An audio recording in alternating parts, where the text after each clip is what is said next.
Pocos, prácticamente nulos son los casos de éxito que tienen entrenadores mexicanos triunfando fuera de este país, y ya tampoco aquí. Por eso es importante destacar cada que alguno de ellos rompe el molde y consigue levantar trofeos o cosechar reconocimientos lejos de la zona de confort. En un balompié nacional donde cada vez existen menos directores técnicos exitosos y que prioriza elementos del extranjero, es necesario refrescar la baraja de nombres e impulsar a que las generaciones de exfutbolistas decidan tomar el GIS para innovar con sus planteamientos. Curioso es darse cuenta que los pocos con el valor suficiente para entrar al escarnio público en esta nueva faceta encontrarán mayores oportunidades fuera de la Liga MX, esa que debería convertirse en el semillero, pero lejos de eso, contempla cómo otros hacen su carrera a cientos de kilómetros de aquí. Esta es la historia de cómo un jugador de perfil discreto, que tuvo altos momentos, pero se vio ensombrecido por lesiones, indisciplinas e inconstancias, encontró una nueva oportunidad en el fútbol, comandando el equipo más importante de un país sudamericano. Sin experiencia previa como máximo jefe, con muchas dudas y críticas alrededor, este personaje no tardó ni un semestre en lograr algo histórico, imposible para hombres mucho más experimentados que él, pero que tal vez no contaron con la simpatía ni la pasión para conectar con un grupo que, lejos de verlo como su mandamás, lo respetó de la misma forma que un hermano mayor. Este par de campeonatos pintados de verde y blanco en tierras cafeteras, pero con sabor a tequila, es un recordatorio de que el talento está ahí a la espera de oportunidades. Y la preparación en este deporte lo es todo, sin importar el renombre. Probablemente el motivo de mayor orgullo que tuvo este país en 2024, hablando de fútbol. Así que te recomiendo que prepare los pañuelos para recorrer este emotivo camino emprendido por un personaje que hizo oídos sordos y puso el pecho de acero ante las críticas, convenciendo a propios y extraños de que su prometedora carrera es ya una realidad.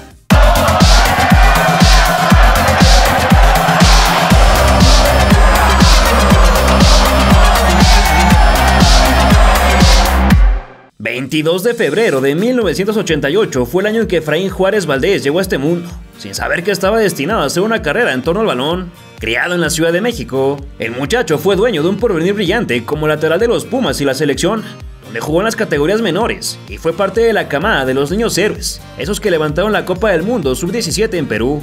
Miembro de un equipo con estrellas como Carlos Vela, Giovanni Dos Santos y César Villaluz, encontró su lugar y fue capaz de destacarse, a grado de recibir una oferta por parte del Barcelona, con lo que aterrizó en la Masía, aunque por ser mayor de edad tuvo 0 oportunidades de jugar en las juveniles y se limitó a entrenar. Esto cortó muy rápido sus aspiraciones de brillar como culé, pero poco le importó, pues en la máxima casa de estudios lo recibieron de vuelta con los brazos abiertos, tras registrarlo con la filial de Primera A. Luego de 11 encuentros con Pumas Morelos a lo largo del Clausura 2008, debutó en el máximo circuito un 27 de julio de ese mismo año, en la victoria de 2-0 ante los Rayos del Necaxa.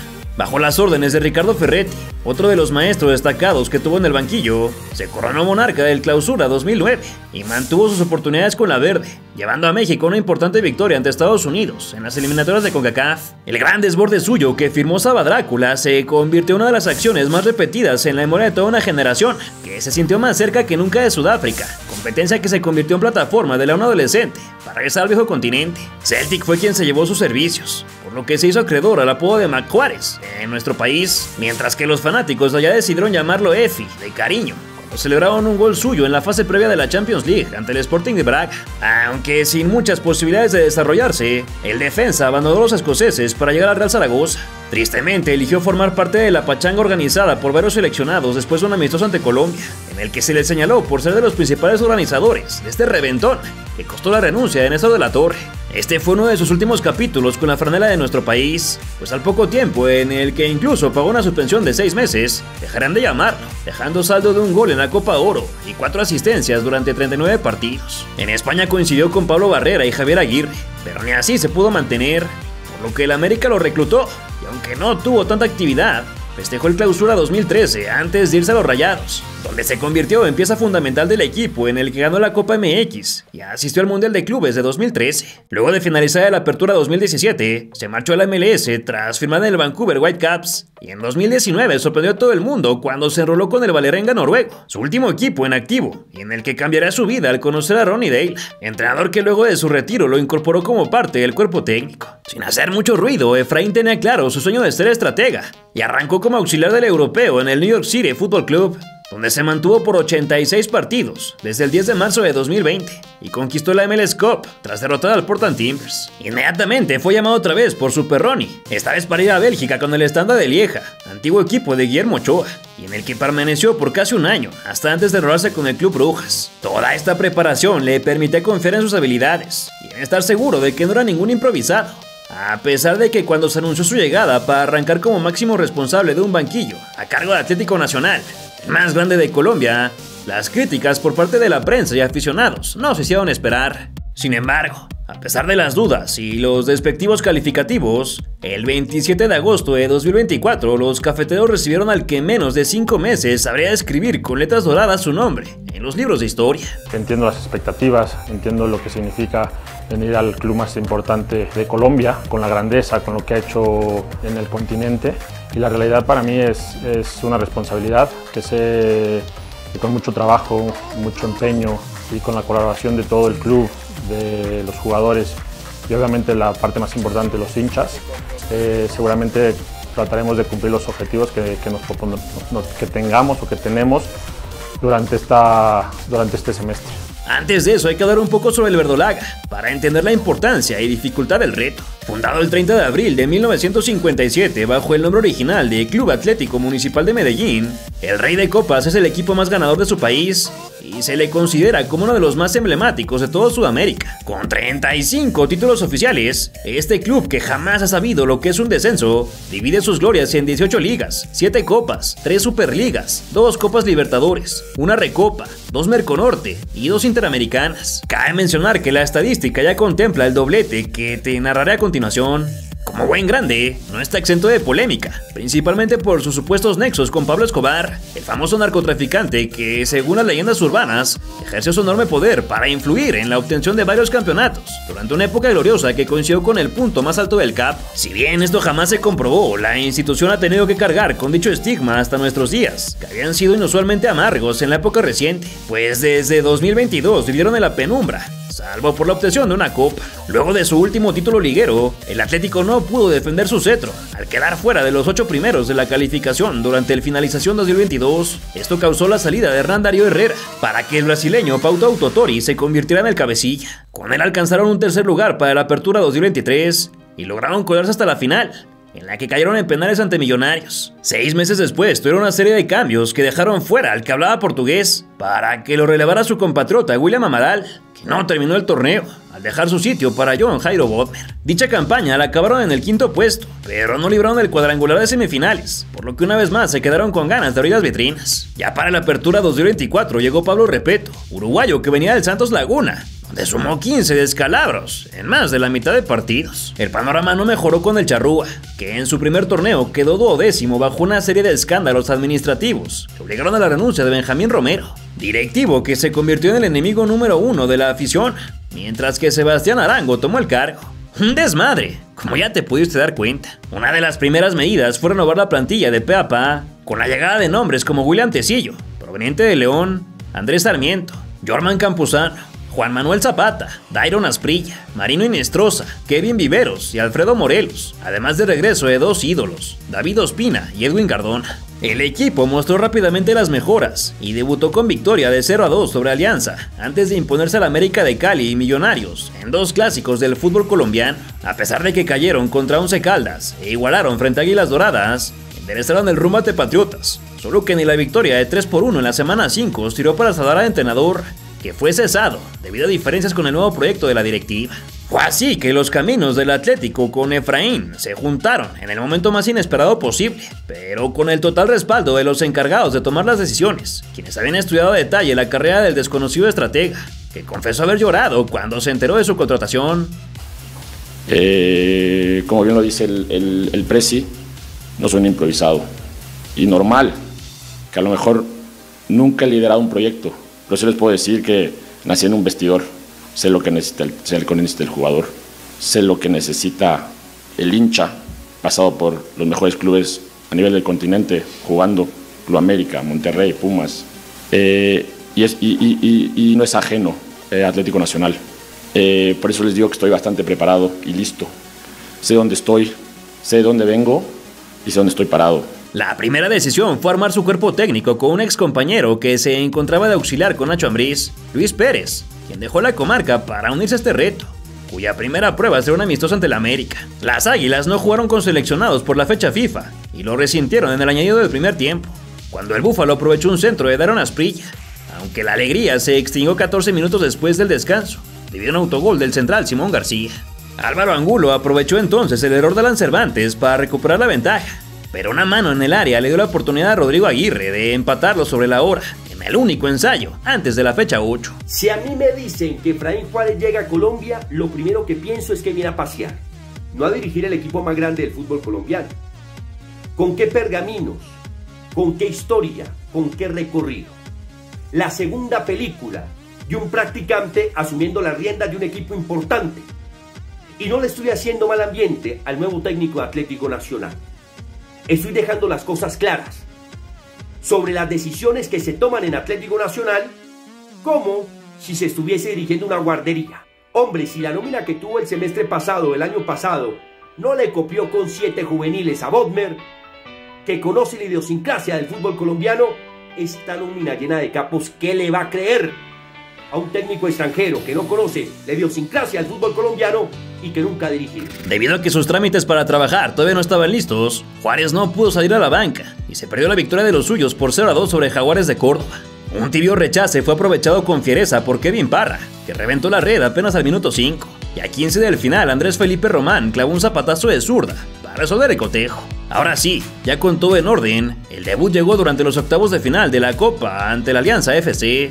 En el estadio Armando Maestre Pavejeu, Morelos adelantó al verde paisa gracias a un nucazo, pero cuando el triunfo estaba en el bolsillo, Rentería se tiró un clavadazo en el área y Camargo fue al banco para canjear el cheque, aprovechando la ausencia del VAR. Peor noticia fue que después del encuentro, Efraín vivió el otro lado de la moneda y ahora sufrió en carne propia la indisciplina de sus jugadores, ya que Joan Castro, Daron Asprilla, Jorman Campuzano, Kilian Toscano y Arlen Castillo fueron evidenciados en una fiesta postpartido.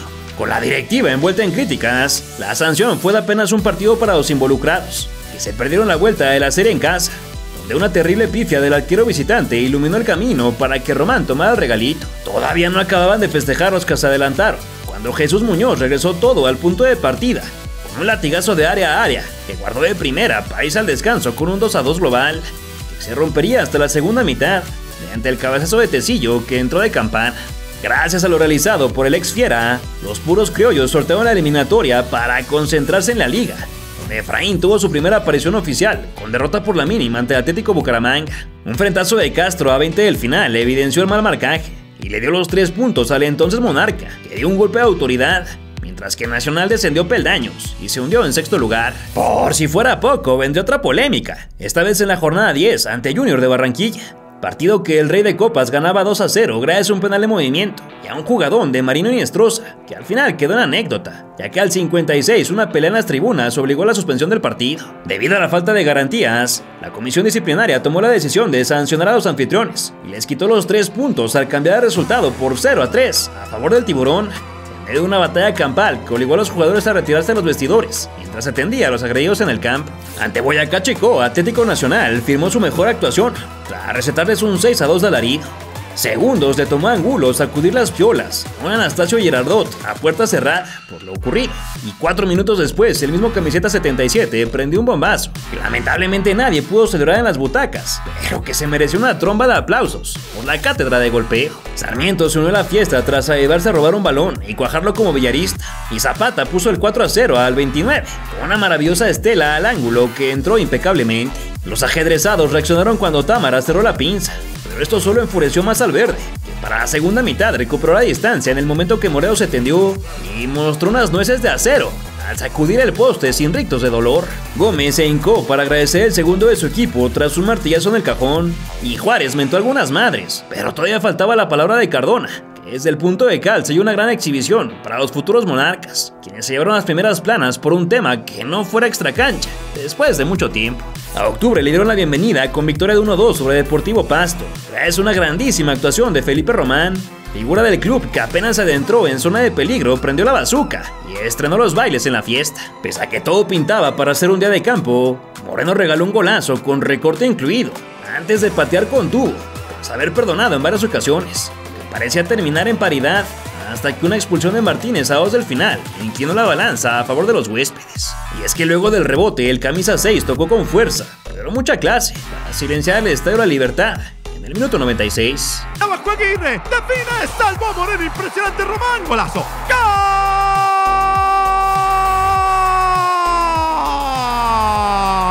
¡Golazo!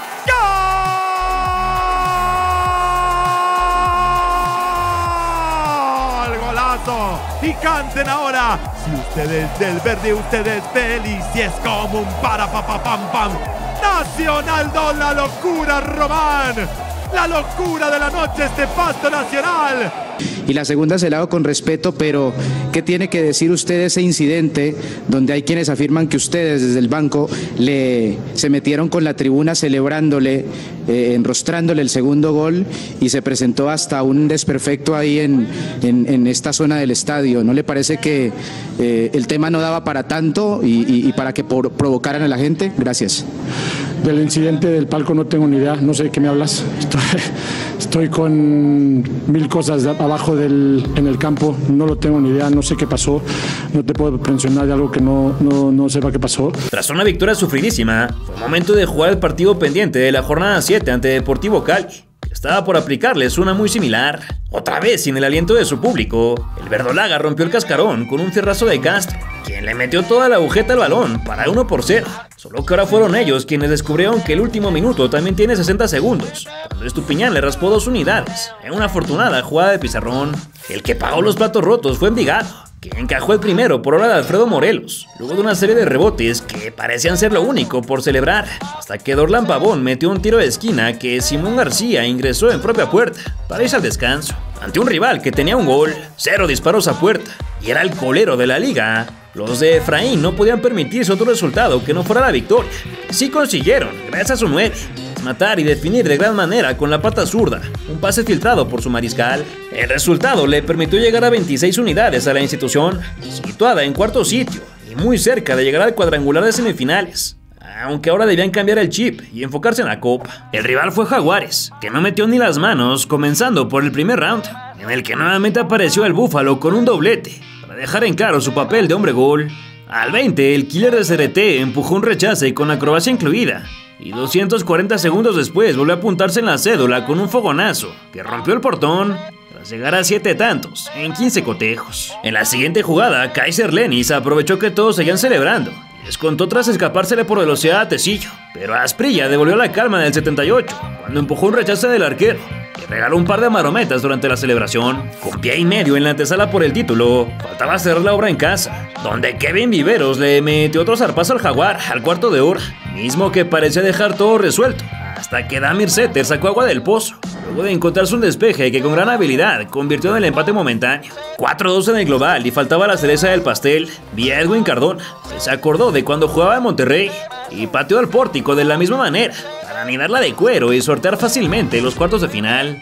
Profe, más allá de la superioridad en la llave, ¿a usted le convence la evolución futbolística que ha venido teniendo el equipo? Lo dije desde el primer día que está aquí.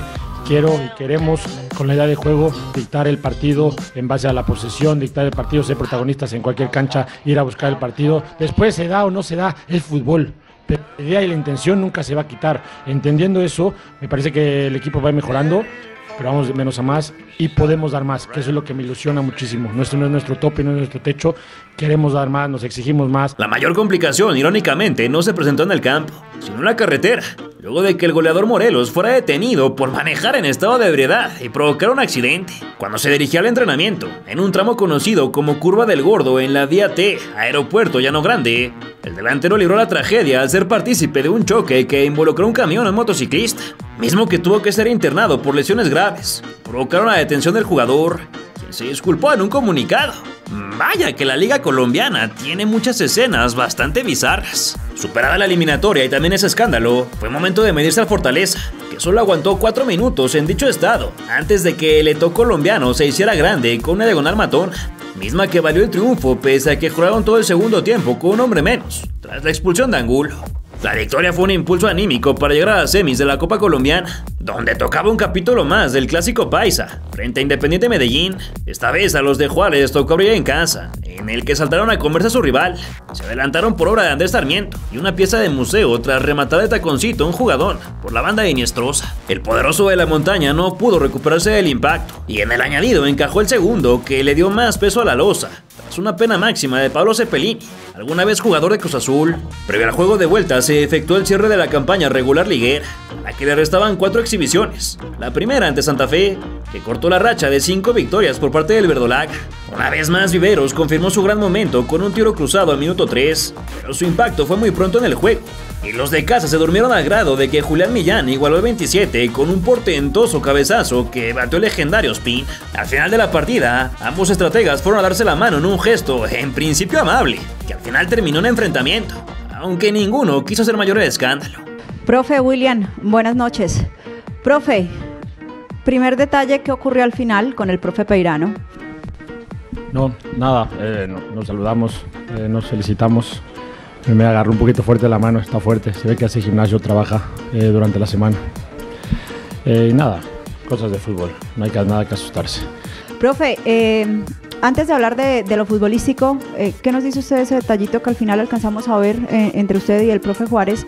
Así que los muchachos que entraron ingresaron muy bien, leyeron muy bien lo que estaba sucediendo durante el partido, y después lo demás, que se saludó el entrenador en el final.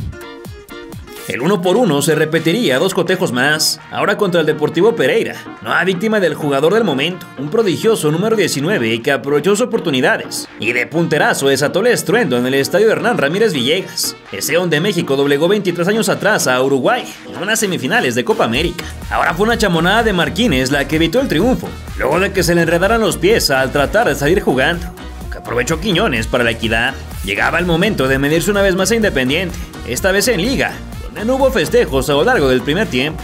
Fue al inicio de la segunda mitad que vibraron las cuerdas vocales, cuando León se avivó y le clavó el aguijón a los oponentes. De reacción inmediata, Román salió con un mágico Cardona, de gran temporada al ser el máximo asistidor del torneo, y que esta vez se lució con un toque de escorpión para servir a su compañero, quien lo salvó de la derrota. Aunque el ex Rayado le cayó una expulsión absurda de 2 partidos por besar el escudo de su club. A decir para qué Cardona le muestra la expulsar. Podría considerarse que estos últimos 4 partidos que te he relatado fueron el punto más complicado para Efraín en el banquillo, luego de que rompió su racha de 3 empates con una derrota ante el Deportes Tolima. El encargado de propinarle este doloroso descalabro al Rey de Copas fue Brian Hill, que se tendió en la caja chica llegada a la media hora y le dio la victoria a los de color vino, aunque con algo de polémica, pues varios señalaban que el balón había salido en el centro previo. Otro de los momentos que más revuelo tuvo en la temporada fue durante la vuelta de Copa, en donde los protagonistas de esta historia sufrieron de verdad ante un Independiente incapaz de aprovechar la expulsión del arquero en el cierre de la primera mitad, al cortar una opción manifiesta de gol. Con 45 minutos restantes de verdadero agobio, Mender García encendió los focos rojos, luego de que un bombazo se le escurrió de las manos al portero suplente, y el rebote le cayó directo al 8, aunque al final no se lograron los penales y el tiempo se extinguió para darle el pase por 2-1 a los visitantes. Fruto del alivio y de la victoria, el mexicano festejó eufóricamente, lo que se tomó como una provocación directa a los aficionados y le costó una expulsión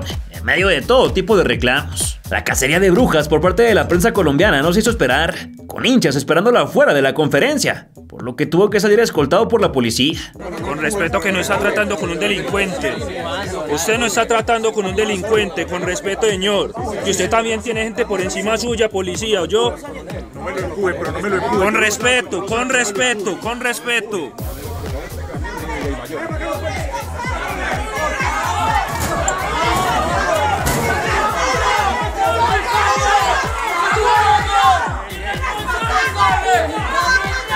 Hey. Dale, John, dale.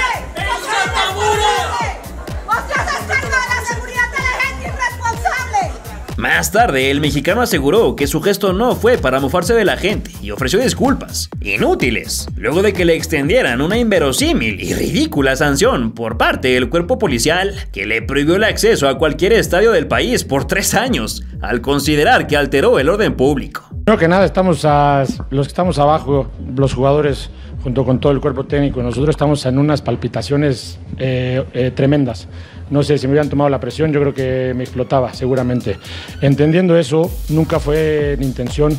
Realmente sí pido una disculpa si ellos lo sintieron así. Estaba hablando con la gente de mi palco, con la gente, con el presidente, con el director deportivo, que habíamos hablado mucho antes del partido, qué tan importante era para nosotros este partido. Y si la gente, los hinchas del DIM se sintieron molestados, no era para ellos, de verdad. Y sí, les pido una disculpa, pero realmente no era para ellos. Además de esto, se le impuso una sanción económica de 26 millones de pesos colombianos, unos 120,000 de nuestro país en la conversión. No obstante, la directiva de su club comenzó a trabajar de inmediato para apelar la decisión totalmente absurda, misma que le dio la vuelta al mundo. ¿No les parece exagerado? Ya es llegar a un extremo. Sí, Efraín Juárez merece una sanción. El técnico de Atlético Nacional merece, obviamente, una reprimenda y un castigo por incitar la violencia. Pero darle 3 años para no asistir a ningún estadio, también coartándole la libertad de trabajo, no perdamos las proporciones. Juárez cometió un error garrafal, una falla enorme. Como protagonista del espectáculo está obligado a dar ejemplo, pero llegar a ese extremo es de igual manera quitarle peso a lo que tiene la proporcionalidad de los castigos. Atlético Nacional acabó el torneo de finalización en 5º sitio, con 32 unidades tras 9 victorias, 5 empates y el mismo número de derrotas. Esto le permitió instalarse en el grupo A junto con el líder Santa Fe, además de Millonarios y el Deportivo Pasto, quienes debería dejar abajo en el casillero para llegar a la gran final. El primer partido fue ante los de Pablo Peirano, ese con quien tuvo el desencuentro de las manos, y que lucía como el favorito por su desempeño general, solo que al igual que en México, al parecer la fiesta grande colombiana también es otro torneo.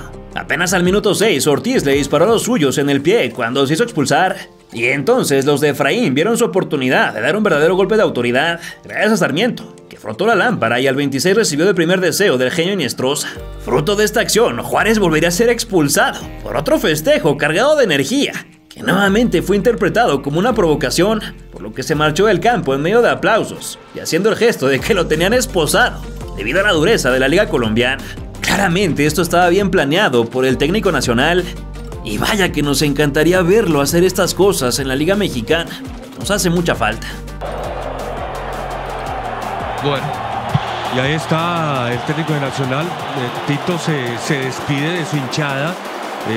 Los jugadores o parte de los jugadores de Nacional estaban y bueno, Elvis, lo que dice Sheila, se vino de inmediato a señalar al técnico de Nacional, que en este momento se despide de su afición y se va expulsado del terreno de juego. Y le mostraron amarilla también a Peirano, el central del Compromiso. Ahora el que está molesto también es Milton Patiño, tratando de calmar, el cuarto interviniendo en línea, pero bueno.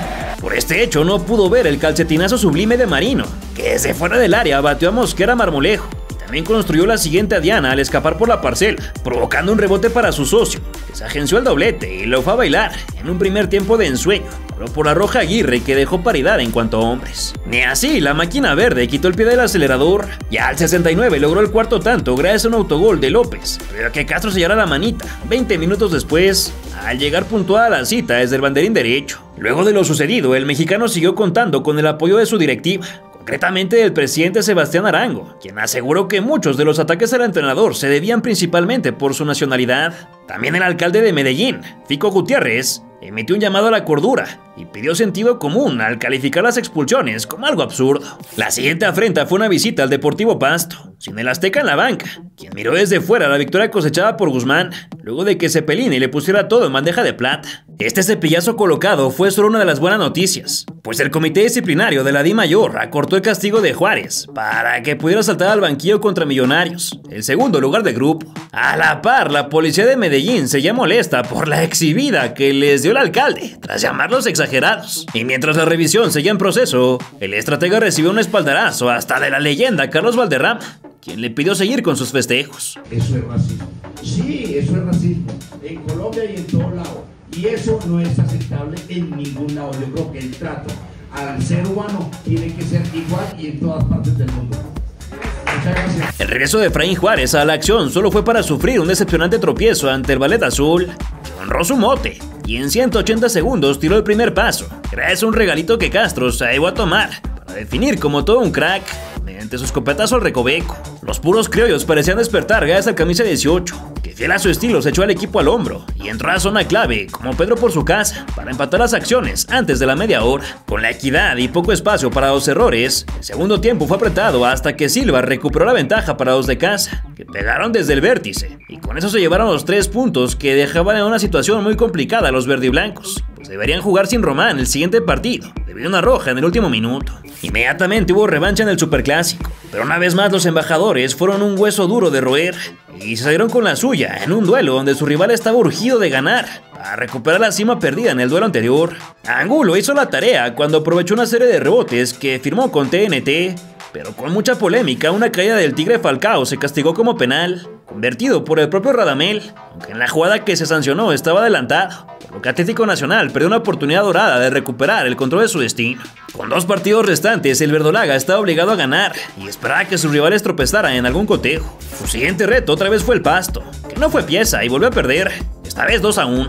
La AA, Álvaro Angulo y Alfredo Morelos fueron los encargados de dar alegría, el primero con un sodazo de volea y el segundo tras podar el césped con el cancerbero, suficiente para salir con el brazo en alto, pese al penalti de Londoño en el 86. Todo se resolvería en la última fecha, ya que los azules empataron 1-1 contra Santa Fe y el resultado los mantenía arriba por una unidad, aunque las esperanzas no eran muchas, pues seguían sin depender de ellos mismos.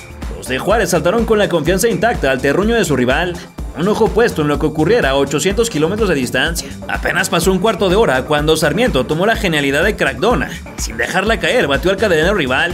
Sin embargo, los festejos fueron contenidos por la posibilidad de que cualquier aleteo en el otro duelo los dejara fuera de la gran final. Otros 15 transcurrieron para celebrar el segundo, ahora del Búfalo con un penal en movimiento, tan sencillo como comerse un patacón. Aún faltaba otra pintura, concebida nuevamente desde los pies de Edwin, hasta que Román remojó su pincel en la acuarela y llenó el lienzo de color en un grito que se escuchó más fuerte cuando se supo que Millonarios fue incapaz de superar el 0. Con la combinación de resultados, Atlético Nacional terminó con 13 puntos, uno más que su rival, y se ganó el pase a la lucha por el doblete, ya que también pelearía por levantar la copa. El rival para dicho torneo fue el América de Cali, que durante octavos de final se impuso 2-0 a la Equidad. Luego hizo lo propio en el clásico vallecaucano ante Deportivo, y en semifinales sufrió un serio contra Bucaramanga, al que doblegó hasta los penales. Muchas felicidades, se lo merecen. Estamos en una final, pero ya está. El miércoles empieza la vuelta. Y luego, de mi parte, junto con el presidente del Deportivo, todo el staff, mi cuerpo técnico, le decimos gracias. Porque sin ustedes no existiría esto. Por eso estamos en una puta final. Entiendan eso, que no nos van a regalar nada y nosotros no nos regalamos nada. De aquí para adelante, que hacen cuenta que se puede y nos la pegan todos. Fue el discurso motivacional del entrenador, poco ortodoxo para algunos oídos, pero altamente efectivo, pues regalaron un partido de ida arrollador. Luego del show de pirotecnia, otro viejo conocido de Rayados apareció cuando Duván Vergara tiró del pistón y anotó un cometa desde las lejanías en tan solo 300 segundos. El estadio enmudeció mientras que el ex cuñado de James mascaba chicle, sin saber cómo lo sorprendieron, pero a esta historia le quedaba mucha cuerda. Y aunque los rojos perdonaron el segundo por la grosería de Holgado, poco a poco los de casa fueron recuperando el equilibrio. Jorge Soto casi se hace el harakiri, pero rescató su cuadro bajo, y entonces 2 de los genios se encontraron. Cuando Edwin le tocó con guante a Román, cuya recepción dirigida fue medio gol, y su disparo impecable la otra mitad. ¡Tiemblan las montañas!, gritaba emocionado el narrador con la igualada. Si usted es del verde, usted es feliz, cantaba, y con justa razón, ya que ni la sacudida de Rivera le quitó el espíritu combativo al gigante dormido, que tras un par de semestres en extremo complicados, despertó finalmente. Guzmán chapoteó apenas al costado, y el arquero se agigantó para salvar su marco, cuando el segundo tanto parecía inevitable en los segundos finales antes del refresco. Fue un mal fildeo del central lo que abrió las llaves del segundo canto. Ahora gracias a un pestañazo de Iniestrosa, quien ni tardo ni perezoso ocurrió a quitarse la camisa, y con justa razón, pues la clavó ahí donde todos sueñan con hacerlo durante el recreo. Gol de antología para lanzar el uniforme hacia las gradas en las que estaba el Rey Misterio, pero todavía faltaba. Aunque el guardameta aguantó el tercero en primera instancia, nada pudo hacer frente al Búfalo, que la definió como en el FIFA, para cerrar este capítulo con un 3-1 ilusionante, en el que ambos perdonaron un par de acercamientos más. La segunda parte de la eliminatoria fue en el Pascual Guerrero, donde el 15 de diciembre la Mechita buscaba robarle su primer título como técnico a Efraín Juárez, sin saber que ni el aliento de sus hinchas se evitará la séptima guirnalda en esta competencia para los Reyes de Copas. Muy pronto en el encuentro, uno de los gladiadores quedó fuera de combate por un choque que le dejó el rostro ensangrentado, y después Tecillo filtró para evitar que Dubán tuviera la oportunidad de disparar. No más que Ospina estuvo atento en el fondo, hasta que otra colisión le sacó el aire. Morelos fue el primero en tocar el timbre para los verdiblancos, pero Soto voló perfecto, y el cuadro de casa se quedó a milímetros de conectar un buen servicio. Pero ni eso, ni sus cabezazos, mucho menos los periodicazos, las diagonales mal bajadas o los cobros de falta fueron suficientes para revolver el mar. Mina definió como su tocayo de apellido, que jugó alguna vez en el otro América, y los jugadores golpeaban el travesaño por la frustración de estar tan cerca de un descuento que no llegaba tanto por sus fallas como por la figura de David. Con las bengalas rojas y las chispas en la tribuna, el segundo tiempo no sería distinto. Con mucho empuje por parte de los que perdían en el global, pero cero contundencia y muy mala puntería, con la que nunca lograron sorprender al enguantado, pese a que tenían 8 remates sobre solo uno del visitante, más cerca del título que nunca.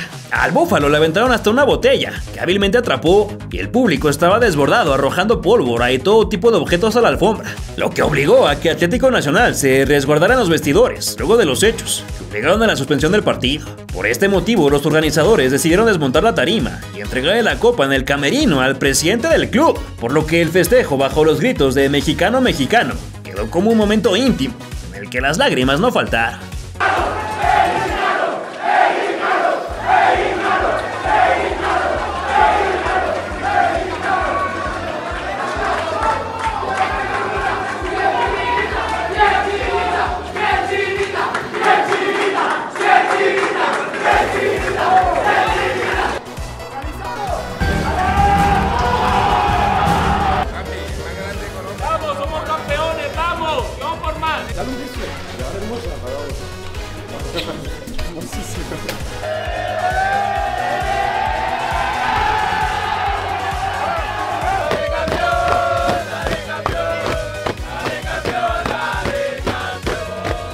Al final hoy levantar una copa es un merecimiento que los jugadores se lo han ganado el club y esto es para toda la hinchada de nosotros.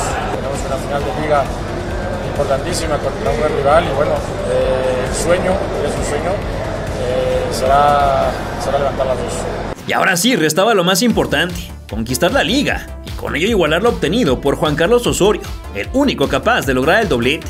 En su semestre debut, Efraín se metió a las 2 finales, y ya había conquistado una, pero ahora debía imponerse al duro Deportes Tolima, que lo esperaba en el Estadio Manuel Murillo Toro de Ibagué para abrir la serie. Este sería el tercer enfrentamiento por el campeonato entre ambos bandos, luego de las finales de la Apertura 2018 y el Apertura 2022, con saldo de un triunfo por institución. El primero es de los 11 pasos para el Tolima, mientras que el segundo se pintó de verdolaga. Con el trofeo a la espera, llegó el momento de batirse bajo una auténtica ceremonia de bienvenida en el cumpleaños del anfitrión, que con bombas de humo y un ruido incesante le dio la bienvenida a sus ídolos, y le dijo a los del profe Juárez que salir airosos no sería sencillo. Ospina fue el primero en intervenir, y luego miró un tiro desviado antes de la preventiva a Sebastián Guzmán, misma de donde nació un balón parado que apenas si complicó al capitán. El Rey de Copas se animó con un intento desde fuera, su primera aparición en 23 minutos, que de inmediato tendría secuela con un sobre desde lejos. Con el cuchillo entre los dientes se llevaba la contienda, y así, usando la lámina, se abrió el marcador, gracias a una gran jugada del Tren Viveros, que acabó en el remate de Darion Asprilla, cuya indisciplina de meses atrás quedó más que disculpada. El verde paisa se puso adelante entonces, lo que calentó a Rovira y Lucumí, amonestados al 42, mientras que el contrario los ponía a parir chayotes y solo daba tregua con el fuera de lugar.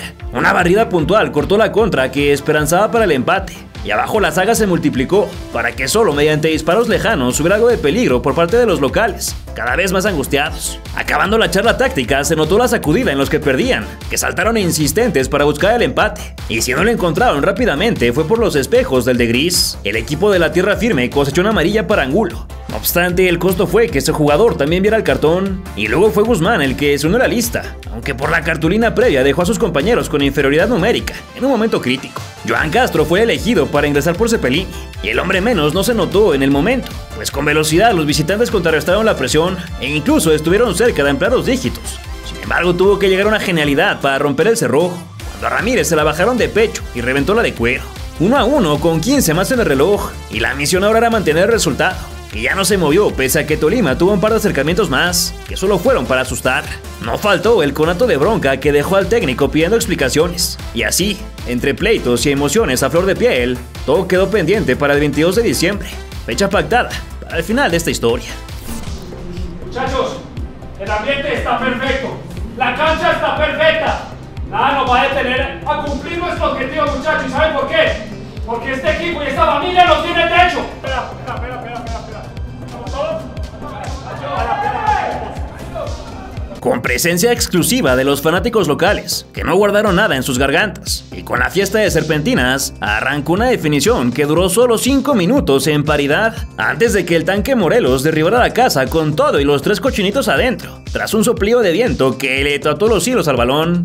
A partir de entonces todo fue luz en el camino del local, que estampó el 1 y ni se despeinó con el trayazo de Castro, que reventó una luminaria. Poco se exigió entonces, y por el contrario, solo fue el aire lo que evitó el poema de Cardona, cuya trivela raspó el palo. Fue un contraataque orquestado por Marino lo que terminó el enfrentamiento, sin mucho aspaviento, y con un Román cuya definición inmejorable logró que temblara todo, no solo las montañas, sino cada espacio de Colombia a México, desde donde se observaba con atención lo realizado por un técnico que salió prácticamente de la nada.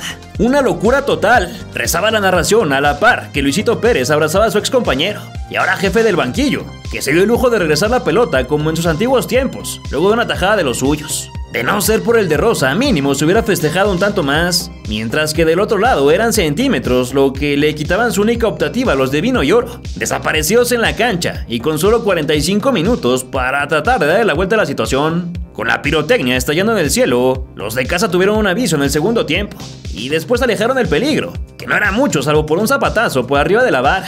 Fue así que llegó la gran oportunidad para el Deportes, que consiguió penal por una mano de Felipe Aguirre, por lo que Jason Guzmán se paró con su número 10, solo para hacer el ridículo, tras intentar picarla en el peor momento posible. De momento parecía que el árbitro lo salvaba al ordenar la repetición por una invasión al área, pero al final el responsable tirador no recibió otra chance, y ni Lozote de Ramírez lo salvó de quedar como el villano por su decisión. Los propios jugadores atentaron contra sus posibilidades de descontar y no recibieron el tercero solo por unas pulgadas, mientras que desperdiciaban otra más sobre el 87, dejando en claro que el campeonato no sería de la ciudad, pues cuando parecían finalmente anidar algo bajo los 3 palos, Ospina recostaba para quitarles la ilusión. Así llegó el pitazo final, con lo que el estratega era alzado en brazos, listo para una celebración más que merecida, luego de ir a consolar a su contraparte. Respeto para Efraín Juárez, pasaste de ser un desconocido para ser 2 veces campeón en Colombia, una liga y una copa en 4 meses, monumental. Es una realidad. Efraín Juárez, el secreto mejor guardado de México. Bienvenido a Colombia porque viniste a aportar. Bienvenido, Efraín.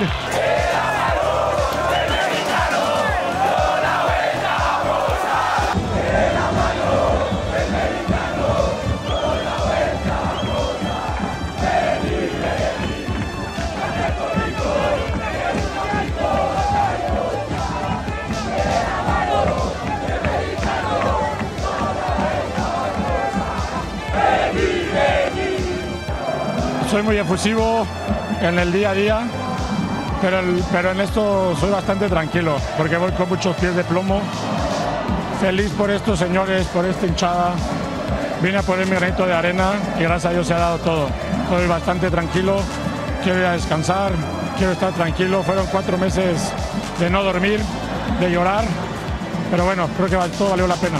Después de aguantar vara por 4 meses en los que se le sancionó, se le criticó, se le discriminó y se le cuestionó sin siquiera conocer sobre su preparación, el mexicano Efraín Juárez levantó la 18 y logró el doblete como máximo jefe de una plantilla rebosante de talento, que contaba con muchos cracks y también varios jóvenes de potencial aprovechado, pero principalmente un líder premiado por su trabajo y resiliencia. Con estas palabras, Juárez disfrutó de su primera liga como entrenador, y antes de partir al festejo con su familia y jugadores, esos de los que se ganó su respeto, recibió un mensaje de Jesús Ramírez, antiguo mentor, que al igual que el resto del continente, reconoció su chamba. Las siguientes lágrimas ya solo serían de alegría y de borrachera, con la bandera tricolor en alto, y los sombreros a grito de Somos Atlético Nacional, y nos la pelan todos los hijos de puta, antes de darle un trago directo a la botella, para una digna celebración, con un giro tan inesperado que obligó a la reestructura del final de este guión. Y es que como si se tratara de una broma del Día de los Inocentes, y con apenas un par de semanas de 2025, Efraín Juárez acudió a la prensa con el anuncio oficial de su renuncia, en medio de una serie de rumores, pero al final, según sus palabras, se debió a diferencias con la directiva a la hora de realizar los fichajes de cara al futuro.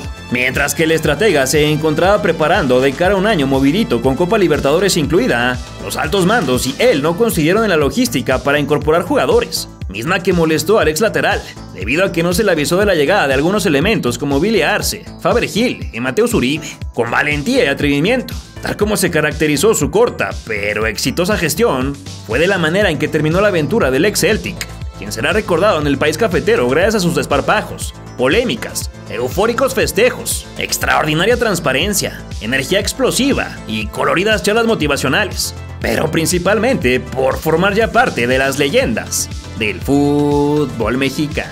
¿Crees que algún día veremos a Efraín Juárez ganar la Liga MX? ¿Piensas que tiene madera para dirigir al Tri, como ya están anticipando algunos elementos de la prensa? ¿Estuvo bien que se marchara de un lugar donde comenzaba a hacer historia? Déjamelo saber en tus comentarios. Y ayúdanos a compartir este cuento para que más personas conozcan sobre el logro del Atlético Nacional, con sabor picante. Por cierto que si en este punto no estás suscrito, te invito a que lo hagas, para que continuemos armando juntos el rompecabezas de todas las leyendas del fútbol mexicano.